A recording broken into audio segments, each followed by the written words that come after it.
आप देख रहे हैं क्लास 12 का चैप्टर मानव जनन। इसके पहले वीडियो में हमने निषेचन को बहुत अच्छी तरीके से समझ लिया है। आज हम समझेंगे कि निषेचन के फलस्वरूप यह कैसे निर्धारित होता है कि जो बच्चा होने वाला है वह बॉय होगा या गर्ल, यानी लड़का या लड़की होगा।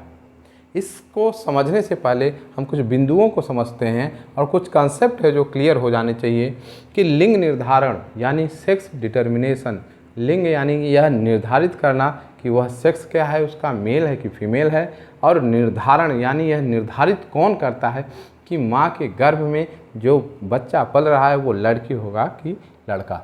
होता कि मानव जनन की कायिक कोशिका सोमैटिक सेल्स। अब कायिक कोशिका क्या होती है इसको समझते हैं। तो अगर हम जनन अंगों की बात करते हैं तो जो पुरुष होता है, नर होता है, उसमें जो जनन अंग होते हैं वो वृषण होते हैं, टेस्टिस होता है। जबकि मादा का जो जनन अंग है वो अंडाशय यानी ओवरी कहलाता है। तो सोमैटिक सेल्स होती क्या हैं कि शरीर के जो जनन अंग हैं या जहाँ पे गैमीट यानी युग्मक का निर्माण होता है उन कोशिकाओं को छोड़ दिया जाए तो शरीर की सभी कोशिकाएं क्या होती हैं, कायिक कोशिका या सोमैटिक कोशिका होती हैं।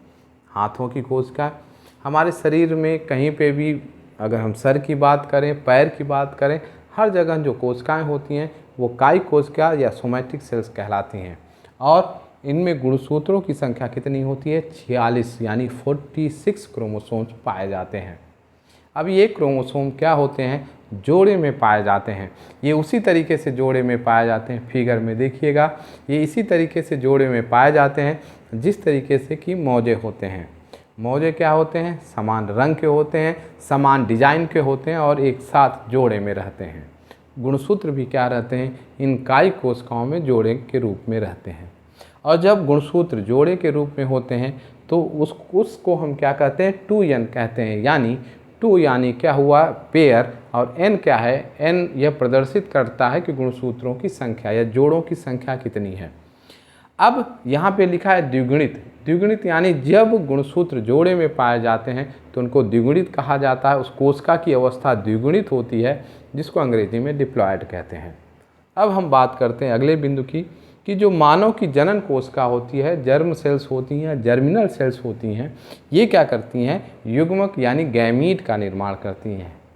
ये महत्वपूर्ण बात कि जो जनन कोशिका है जिसको हम जर्म सेल्स कहती हैं वो क्या करते हैं? गैमीट का निर्माण करते हैं, युग्मक का।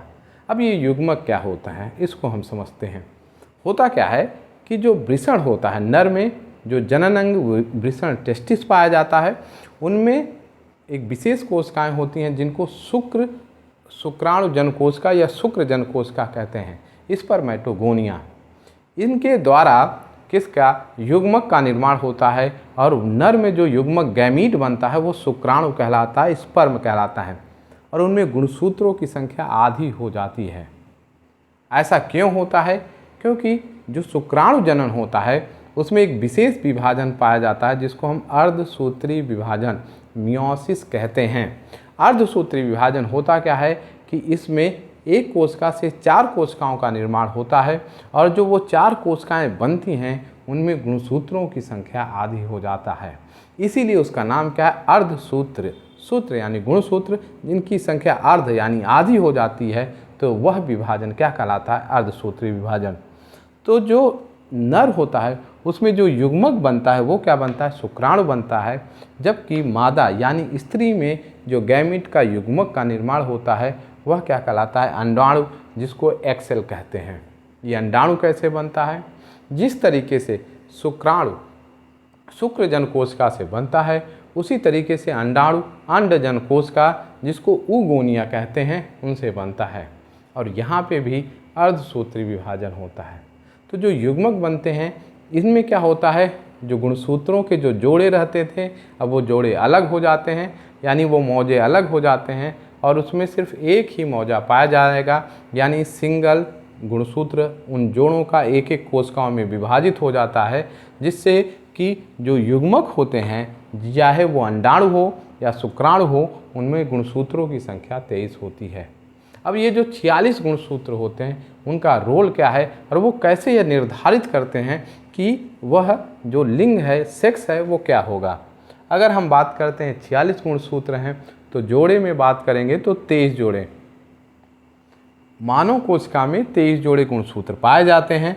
अगर इसको हम डिवाइड करते हैं तो जो 22 जोड़े क्रोमोसोम्स होते हैं वो चाहे स्त्री हो या पुरुष हो, दोनों में समान रूप से पाए जाते हैं, एक जैसे होते हैं, और उनको हम अलिंग गुणसूत्र या ऑटोसोम्स कहते हैं। ध्यान से समझिएगा कि जो 23 जोड़े गुणसूत्र हैं कोशिकाओं में, उनमें 22 जोड़े समान होते हैं जिनको ऑटोसोम्स कहा जाता है। वह नर और मादा दोनों में समान होते हैं। अब जो विशेष बात है कि जो 23वां जोड़ा होता है, फिगर में देखिएगा, जो 23वां जोड़ा है, यह 23वां जोड़ा ही निर्धारित करता है कि यह लड़की है या लड़का होगा। अब हम बात करते हैं कि यदि 23वां जोड़े की बात करें कि यदि वो लड़की होती है, तो यदि वो लड़की है, स्त्री है, तो उस 23वें जोड़े के जो दोनों गुणसूत्र के जोड़े होंगे उनमें XX क्रोमोसोम या गुणसूत्र पाया जाएगा। ध्यान से समझिएगा, अगर वो फीमेल है, मादा है, तो उसके 23वें जोड़े में क्या पाए जाते हैं? XX गुणसूत्र पाए जाते हैं, और यह क्या होते हैं? फीमेल के लक्षण होते हैं। जबकि वहीं पे यदि 23वें जोड़े में गुणसूत्रों की संख्या 2 ही होती है, जोड़े में होते हैं, अगर उसमें X और Y पाए जाएं, XX होंगे तो स्त्री कहलाएगी, लेकिन X के साथ यदि Y गुणसूत्र है, क्रोमोसोम है, तो वह क्या कहलाता है? पुरुष यानी नर कहलाता है। तो अब होता क्या है कि जब शुक्राणु जनन होता है या अंडाणु जनन होता है, अंडाणु जनन कहाँ पे होगा? वृषण में होगा। ये ध्यान से समझिएगा, यह प्रक्रिया कहाँ होगी? वृषण में होगी। और ये प्रक्रिया ये जो अंडाणु जनन है वह कहाँ होगी? अंडाशय में होगी। और जबकि जो शुक्राणु जनन है यह प्रक्रिया कहाँ होगी? वृषण में होगी। तो ये बड़ी महत्वपूर्ण बात है कि जब अंडाणु जनन होता है कहाँ? ओवरी में, अंडाशय में, तो ये जो गुणसूत्र हैं वो जोड़े क्या हो जाएंगे? अलग हो जाएंगे, क्योंकि अर्धसूत्री विभाजन होता है। तो जैसे ये युग्मक, ये जो बनते हैं, ये क्या कहलाते हैं? युग्मक कहलाते हैं, या इन्हीं को हम क्या कहते हैं? अंडाणु कहेंगे। क्या कहेंगे? अंडाणु। और यहाँ जो ये बन रहे हैं ये क्या है? शुक्राणु। अब होता क्या है कि निषेचन के समय शुक्राणु और अंडाणु आपस में मिलते हैं, इसी को हम क्या कहेंगे? निषेचन कहेंगे। तो जब X अंडाणु किसके साथ जुड़ मिलता है? X शुक्राणु के साथ मिलता है, तो वहाँ पे क्या आ जाते हैं? 23वें जोड़े में XX गुणसूत्र आ जाते हैं। और जैसे XX गुणसूत्र आते हैं तो यह निर्धारित हो जाता है कि जो माँ के पेट में भ्रूण बनेगा वह क्या होगा? लड़की होगी। ध्यान से समझिएगा, यदि अंडाणु का X ही होता है, क्योंकि अंडाणु जनन से जितने भी अंडाणु बनते हैं सभी में गुणसूत्रों की में जो होते हैं वो सिर्फ X होते हैं, Y नहीं होते। Y किस में पाए जाते हैं? नर के शुक्राणु में पाए जाते हैं। अंडाणु में दोनों क्या होते हैं? सिर्फ X ही आता है। तो जब X और X इस शुक्राणु का मिलता है तो वो लड़की होगी। यदि निषेचन ऐसा होता है कि X जो अंडाणु है उसका जो मिलन हो किसके साथ हो? Y क्रोमोसोम या शुक्राणु से होता है, तो ये क्या हो जाते हैं? X और Y आपस में मिल जाते हैं, और जैसे मिल जाते हैं तो किसका निर्माण हो जाता है? लड़का का। यानी जो माँ के पेट में भ्रूण बन रहा है वह क्या होगा? Y होगा, यानी लड़का होगा। तो इससे यह समझ में आ रहा है कि जो माँ के पेट में भ्रूण या बच्चा बनता है उसमें जो लिंग या सेक्स का निर्धारण किसके द्वारा होता है? पिता के द्वारा होता है, क्योंकि शुक्राणु ही 2 प्रकार के पाए जाते हैं, एक X और एक Y।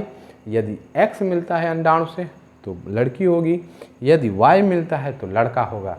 और पहले ये मान्यता होती थी, या पहले ये दोष औरतों को दिया जाता था कि तुम्हारी वजह से क्या हो रहा है? लगातार लड़कियां हो रही हैं। जबकि विज्ञान ने ये सिद्ध कर दिया कि यदि घर में लड़कियां हो रही हैं तो इसका सिर्फ और सिर्फ कारण क्या है? पुरुष में X क्रोमोसोम ज़्यादा एक्टिव हैं, जिससे लड़कियों का जन्म हो रहा है। तो उसमें महिला का कोई भी दोष या कोई भी हाथ नहीं रहता है। अब यहाँ पे एक चीज़ बता दें कि यह भी निर्धारित होता है कि यह जो संभावना प्रोबेबिलिटी बनती है वो 50% लड़की की होती है और 50% लड़के की। यहाँ पे उन्हीं बातों को, जब अंडाणु X से शुक्राणु X मिलता है तो इससे लड़की उत्पन्न होती है, जब अंडाणु X से शुक्राणु Y मिलता है तो इससे लड़का उत्पन्न होता है। बच्चे का लिंग निर्धारण पिता के द्वारा निर्धारित किया जाता है। तो यहाँ पे भ्रूण ये कैसे निर्धारित होता है कि वो लड़का होगा या लड़की होगा, अच्छी तरीके से समझ लिया है। अब इसके आगे हम पढ़ेंगे इम्प्लांटेशन, अंतररोपण को समझेंगे कि जो भ्रूण बना, जो युग्मनज जाइगोट बना, वो किस तरीके से गर्भाशय की दीवार में आके चिपकेगा और किस तरीके से 9 महीने तक वह विकसित होगा। इसको हम आगे डिटेल में पढ़ेंगे। यदि आप चैनल में नए हैं तो सब्सक्राइब कीजिएगा, दोस्तों में शेयर कीजिएगा। Thank you.